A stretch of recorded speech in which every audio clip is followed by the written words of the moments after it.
এবার কুসুম পায়ে পড়ে দেবী মায়ের কাছে নিজের কারণে দেবী মায়ের হওয়া অসম্মানের জন্য ক্ষমা চাইলো। হ্যাঁ বন্ধুরা, ভিডিওতে লাইকটি দেখতে থাকুন। যে মুহূর্তে কিনা কুসুম বলতে থাকে যে, দেখুন মেঘা ম্যাডাম, আমি আপনাকে যথেষ্ট পরিমাণে ধৈর্য ধরে আমি আপনাকে সহ্য করার চেষ্টা করেছি, কিন্তু আমার পক্ষে আর সম্ভব হচ্ছে না। আমি আপনার কাছে হাত জোর করে অনুরোধ করছি যে আপনি আমাকে ন্যায় বিচার পাওয়াতে গিয়ে আপনি আমার দেবী মাকে কোনো রকম কোনো অপমান করবেন না। এবং দেবী মা, আমি আপনার কাছে হাত জোর করে অনুরোধ করে বলছি যে আপনি আপনার দেওয়া সমস্ত শর্ত আপনি রিটার্ন নিয়ে নিন, কারণ আমি কোনোভাবেই চাই না যে আপনি কোনো রকম কোনো অসম্মানের শিকার হন, তাও আবার শুধুমাত্র আমার কারণে। কারণ আমি তো কোনো দিনও আপনাকে অসম্মান অপমান করিনি, তাহলে আপনি সেই শাস্তিটা আমাকে কেন দেবেন? এবং মেঘা ম্যাডাম, আমি প্রেস মিডিয়া থেকে শুরু করে সমস্ত লোকেদের সামনে একটা জিনিস আমি বলতে চাই যে আমি আর এই ক্যারিয়ারটা নিজে বেছে নিইনি, বরঞ্চ আমাকে ছোট সাহেব, ঈশান সাহেব বা আমার দেবীমা সমস্ত লোকেরা অনুপ্রাণিত করেছে বিধায়ী কিন্তু আমি রীতিমতো এরকম একটা বড় পদক্ষেপ নিতে সাহস পেয়েছি। এবং এই সমস্ত সাহস কিন্তু আমাকে জুগিয়েছে শুধুমাত্র আমার দেবী মায়ের কর্মকাণ্ডগুলো। আমি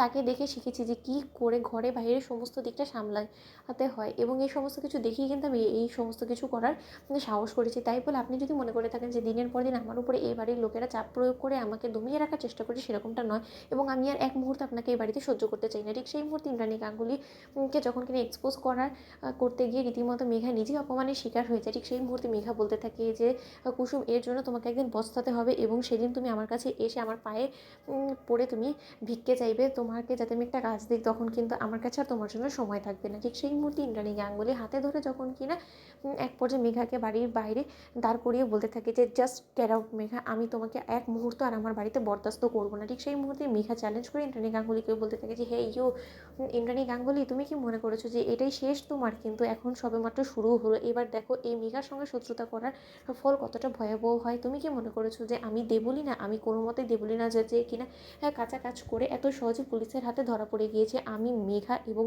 আমি কি করে তোমার জীবনটাকে নরকে পরিণত করে দিই এবং তোমার গোটা পরিবারটাকে রীতিমতো আমি মাটির সঙ্গে মিশিয়ে দিই, তুমি শুধু এবার সেটা দেখো। ঠিক সেই মুহূর্তে যখন কিনা এক পর্যায়ে ইন্দ্রাণী গাঙ্গুলি ঘাবড়ে যায় এবং বলতে থাকে যে, দেবলীনার কথাটা কোথা থেকে এলো এই মেঘার মাথায়? ঠিক সেই মুহূর্তে কুসুম মুখ খুলে বলতে থাকে যে, আমি বলছি আপনাকে দেবীমা, এই সমস্ত কিছু এই কারণে সে বলছে কারণ ওনার সঙ্গে সম্পূর্ণরূপে যোগাযোগ আছে দেবলীনা ম্যাডামের সঙ্গে, এবং প্রতিনিয়ত সে জেলে গিয়ে দেবলীনা ম্যাডামের থেকে বুদ্ধি নিয়ে এসে এখানে সে খাটানোর চেষ্টা করে, এবং সেই সমস্ত কিছু করে ভালো মানুষের মুখোশের পেছনে সে একটা নোংরা চক্রান্ত করার চেষ্টা করছে, এবং সে দেবলীনা ম্যাডামের ফেলে রেখে যাওয়া সেই সমস্ত প্রতিশোধগুলোই আমাদের উপর থেকে নেওয়ার জন্য সে এই বাড়িতে ঢোকার চেষ্টা করছিল, যেটা কিনা সে ছোটো সাহেবের হাত ধরে করার চেষ্টা করছিল। এতে করে সে ছোটো সাহেবের জীবনটা নরকে পরিণত করে দিতে পারবে এবং তার প্রতিশোধ নেওয়াটা পূরণ হয়ে যাবে। এবং এই সমস্ত তথ্য আমি জানতে পেরেছি তারই বাড়িতে গিয়ে।